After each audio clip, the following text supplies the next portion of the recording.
thank you so much for joining me today for our autumnal bunch tutorial. In this short and sweet and simple little tutorial today, we're going to be diving in on how to make a gorgeous seasonal bunch of flowers, which you might even be able to create using the flowers you find in your garden. We're going to start by taking a look at the sundry materials, then we'll dive into the floral materials, and then I'll take you through this short and sweet little tutorial. Without further ado, let's dive in. For our project today, we do not need too many materials, simply three things we're going to work with. One, we need a few elastic bands, nothing special about these, just the type that you can buy at flower wholesalers or you can even get them at the post office. We're also going to need some craft paper and a little bit of sellotape. That's all we need for this project today.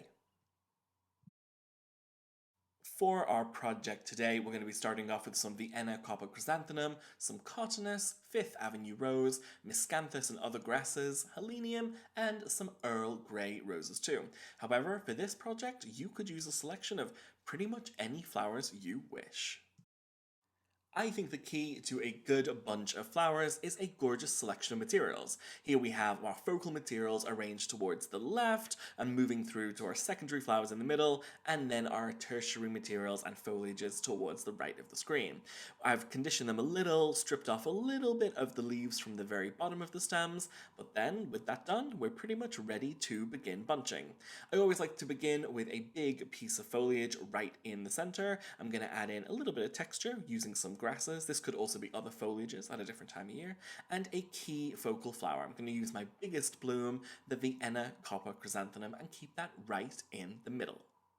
Moving on to my next step, I'm going to take a couple of roses. I'm going to use a beautiful Earl Grey rose and some Fifth Avenue roses there as well, adding in my secondary flower. Now you'll note as I'm putting these together, I'm not really making a big spiral. I'm crossing the stems ever so gently, but I'm not making a huge big bouquet as we might usually expect. For our final step, I'm going to add in some tertiary blooms, like some of the gorgeous little helenium and some other grasses as well. Just keeping this really simple and really light. The key, making sure that all of the flower heads are roughly at the same height in the bouquet. In this bunch, we really want all our flowers to be able to be seen at the top of our bouquet. So by arranging them like so, it means that all the flowers can be seen once they peek out of the top of our wrapping. It's a really simple process. It shouldn't take you too long, and you'll note that I haven't made a huge big spiral either. It's been pretty easy to keep this whole thing together and pretty quick to make too.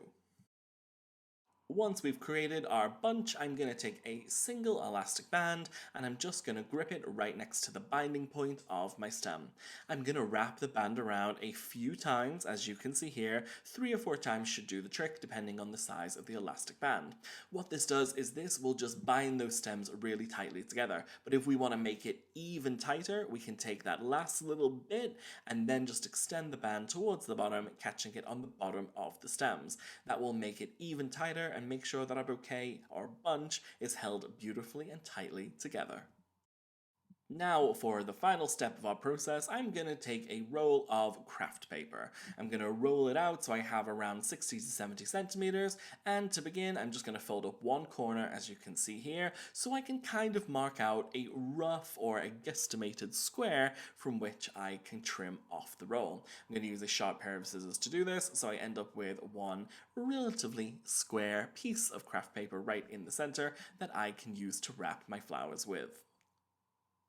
For my next step, I'm going to take one corner from the very bottom and fold that up so it is just diagonal to the corner on the opposite side.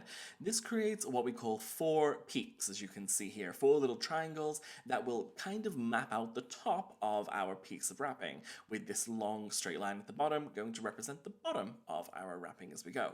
We then take our gorgeous little bunch and we fold in the paper from the left to the right, just as you can see here, and then to finish this, all we're going to need is to secure it in place using 2 small pieces of sellotape, one towards the top of the wrapping and one towards the bottom too. Once our paper is secured in position, we're then pretty much ready to just maybe do a little reshuffle, pull the paper down a little. We don't want to choke the flowers, we want to make sure that all of the blooms can be easily and beautifully seen, and then we're pretty much ready to go. I would like to point out that with this type of project, with these gorgeous little bunches, there are a million different ways to wrap these. I'm using a craft paper today, but you can have paper sleeves, you can have card sleeves, you can have pre-packaging that is bespoke and branded especially for you. Really, the options are endless as to how you want to wrap these. This is a super sweet, super simple project that is the perfect little gift if maybe if you're visiting someone's home, or maybe you want to create several of these to display outside of your store. Either way, it is a super simple project, which I know you'll be able to recreate with ease. As ever, guys, if you have any questions whatsoever, drop them below or in our community, and my team and I will get back to you as soon as we can. Have a wonderful day, and I look forward to seeing what you create next. Take care, guys.